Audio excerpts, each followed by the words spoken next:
So I put together this little presentation just on my perspective as a student on how to approach climate change education based on my experiences. So I just kind of want to introduce myself, take a moment here. I am a high school student, I'm a sophomore, and I'm also involved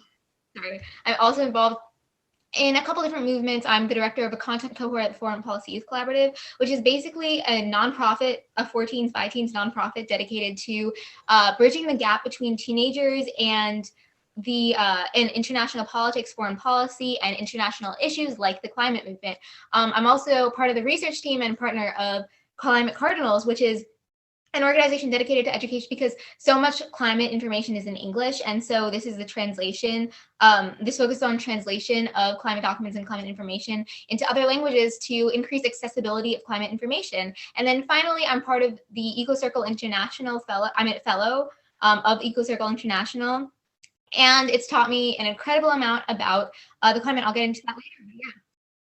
So I kind of want to start off by just reiterating the point that we all know that climate action is absolutely essential. And I personally strongly believe, based on my experience, that education has been the most vital step for me. And I'll explain how it's impacted me in my life.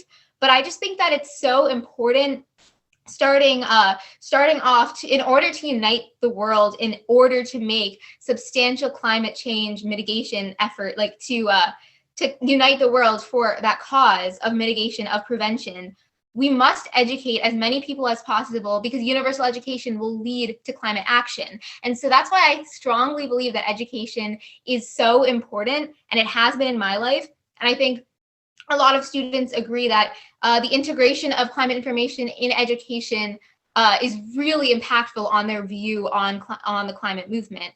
But I do want to note that there are many different ways to approach climate information education, and I think there's so many ways to approach it, and I would just like to talk about my experience to hopefully make an effective presentation on that. So I kind of want to start off also by just talking about what introduced me to climate change, and I want to mention something that I think a lot of students end up believing too. So I was born in New Jersey. I've lived in New Jersey for a while, and I over here live in a bit of a bubble. I can't see, at least like when I go outside, I can't see the impacts of climate change. But when I go to India with my family, I can see so much air pollution. And I really felt when I first went, I really felt like there was so much that I couldn't do, and that I really didn't have any sort of voice or any way to tackle this. I thought it was unfair that I had the privilege of living in a place like this without visible climate change impacts,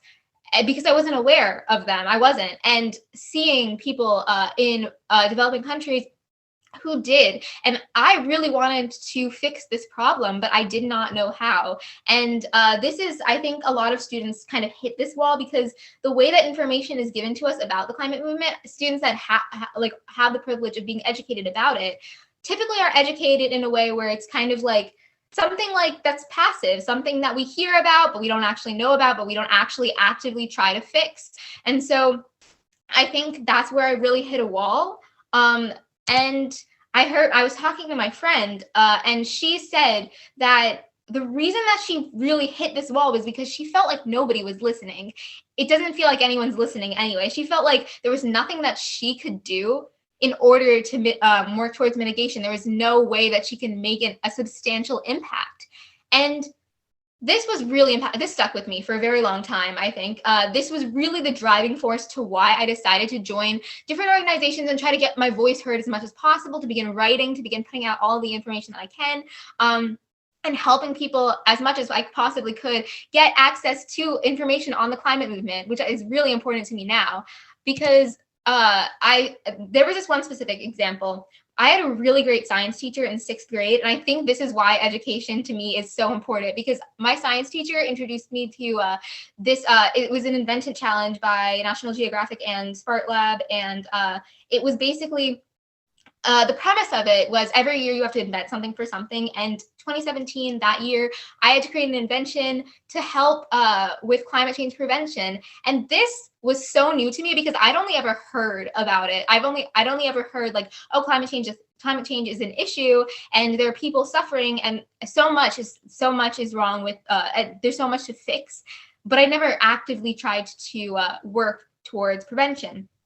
And creating an invention here really changed the way that I view things. And I think having interactive lessons like this and putting effort into making interactive and positive climate change education forms, I just think that's so important. That really encouraged me to start in activism and to start getting my voice heard. I want to talk about something that, again, I also think a lot of students here and a lot of teachers that have briefly mentioned the climate movement but haven't integrated it into any of their education often believe.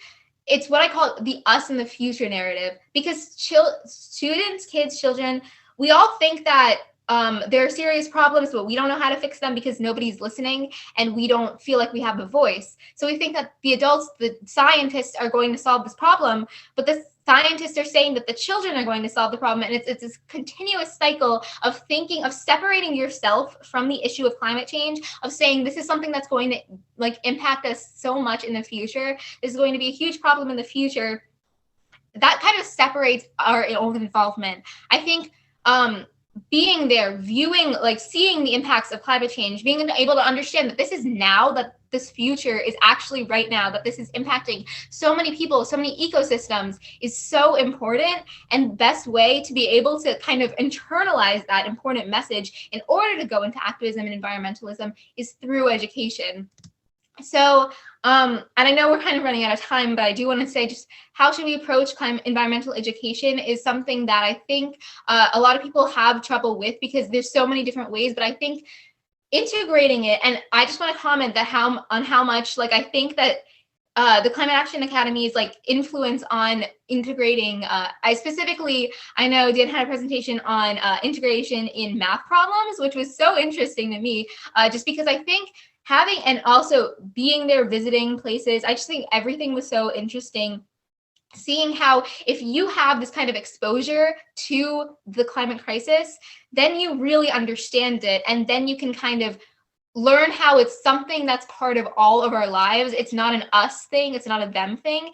It's right here. It's right now. And it's something that we all need to address. And so I think integrating environmental education into everything as much as possible is so, so important in creating a generation of activists, of environmentalists, and of future leaders. So I know I'm running short on time, so that's really where I want to end it. That's all I have. But yeah, thank you so much. That's really it. But yeah, I hope this was effective in kind of sharing my perspective.